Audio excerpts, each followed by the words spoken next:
কথা শুনুন, রক্ত আসলে রক্তই।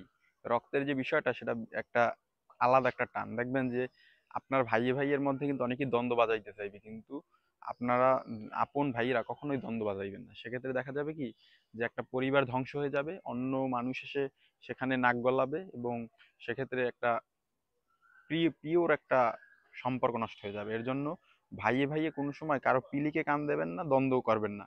এটা একটা অনুরোধ। আর একটা হচ্ছে, দেখবেন যে এই যে রক্তের জিনিসটা, আপনার ভাই ধরেন আহ, অনেক কথা টথা হয় না, কিন্তু আপনার ভাইয়ের কোনো যদি ক্ষতি শোনেন বা কষ্ট শোনেন যে আপনার ভাই অসুস্থ বা অমুক জায়গাটা আক্রান্ত হয়েছে, তখন কিন্তু হৃদয়ের ভিতরে একটা রক্তক্ষরণ হয়, কি হয় না?